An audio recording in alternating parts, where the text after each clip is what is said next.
A pleasure to be here with Rahul Bose. Welcome, sir, to the Kolkata Literature Festival.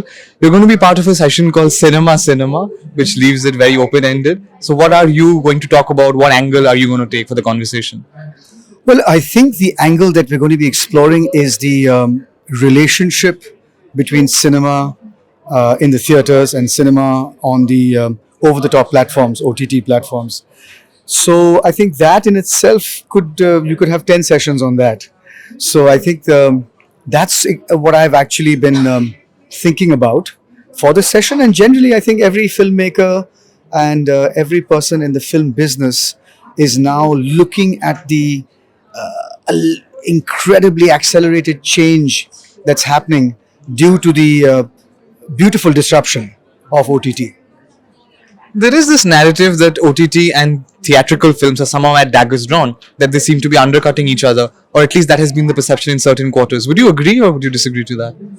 That's a vastly unintelligent response. I think there is no daggers drawn, there is no competition at all. It is more about how this, and I think most people miss the point, how these changes are being affected from a viewer's point of view. I'll explain. Traditional cinema in a theatre hall is a collective experience. You walk in there, mostly, almost always, never alone. You're sitting with a bunch of strangers, and at the end of the film, or during the film, if the film is good enough, even if it's bad, it becomes a kind of a collective experience. People yawning, looking at their mobile phones, or people cheering, or people throwing money at the screen. So what's happening is that you are connected collectively with a bunch of people who you might not know and might not see again. Television, by its very nature, is a more intimate and sometimes even familial experience. Four of us get together, we watch a game on television. The family sits together and watches their favorite soap opera or their favorite movie. So it is less collective and fairly intimate, but not what OTT is. OTT is an individual experience. OTT is absolutely solitary experience. You never say, "Let's watch Netflix together on our phones."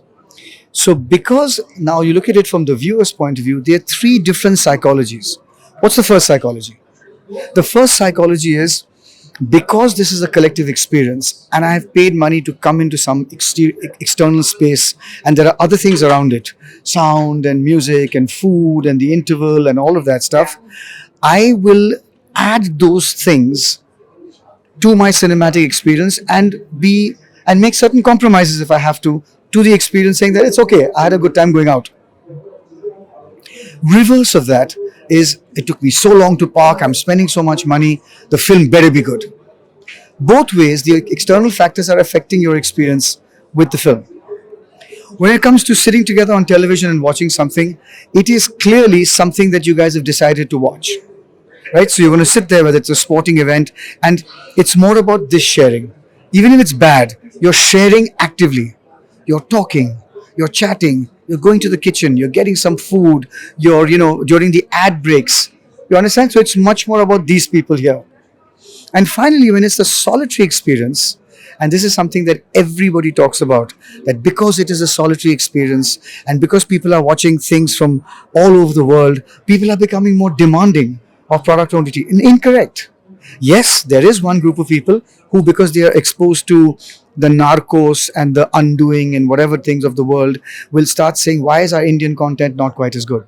But there's another kind of person who, because it's solitary, and it could be the same person, because it's solitary and you don't know what I'm watching, I can watch all the trash I want, which I would never admit to watching, even to my children or to my parents or to my loved ones. I would never admit.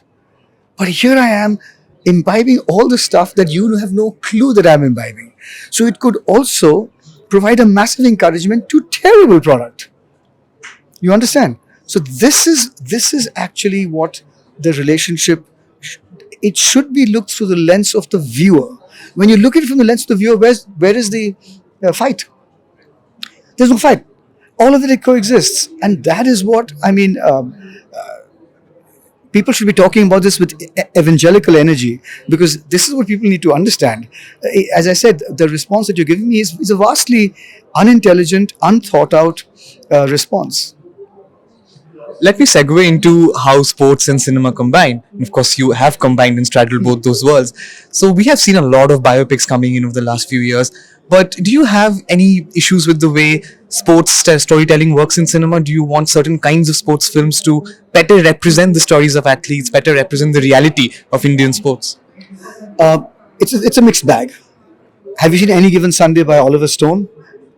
It's a great film. You know, sports documentaries get into the intestines of what's going on.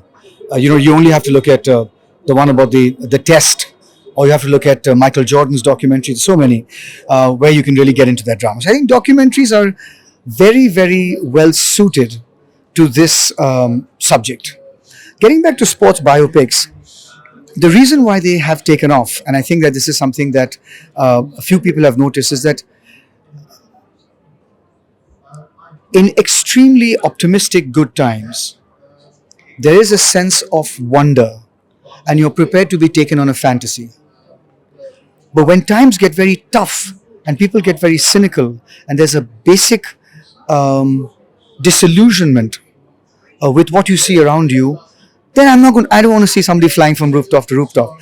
If you're telling me a story, it better be true. So now we are demanding that our heroes are real, because that's the only thing that gives us hope. There's no point telling me that a spider bit me and now I can crawl up window. No, that doesn't give me hope. What really gives me hope is the real story. And that is why sports biopics picked up a lot, because there was a sense of essential disillusionment with what's around you. Now, why are sports biopics not being made anymore? That's a function of appetite. Because, you eat a lot of Chinese food and the next day you want to have ghar ka khana. So I think it's appetite, but that doesn't mean the sports biopic will ever die. What you need to do is you need to find the right subjects and do it correctly. One final question about rugby, given the exemplary work you're doing to take Indian rugby forward. How do you think cinema can come up and give it that sort of slight push, the slight momentum, bring those stories into the mainstream? Cinema can never work in isolation. One Mr. and Mrs. Iyer will not solve the problem of communal disharmony. You need to have many, many movies and many other things in your everyday life, whether it's on television, whether it's in colleges, whether it's happening in the community, sending out the same message. So if I make a fantastic film on the story of Indian rugby, it will hold for a while, for a segment, but it's not going to transform the sport. It can only help. What will help is if this comes at the same time as the national teams being given some phenomenal amount of money to, for us to create a new high performance ecosystem, as well as we are seeing a great grassroots pull from the tribal areas. And suddenly you start saying, oh, this is happening everywhere. Then people will start to react. So my larger point is, one channel of communication cannot create a narrative. A narrative is created when you're bombarded from all sides, because there's so many things competing for your attention. Thank you so much, sir. Have a great time at KLF. Thank you.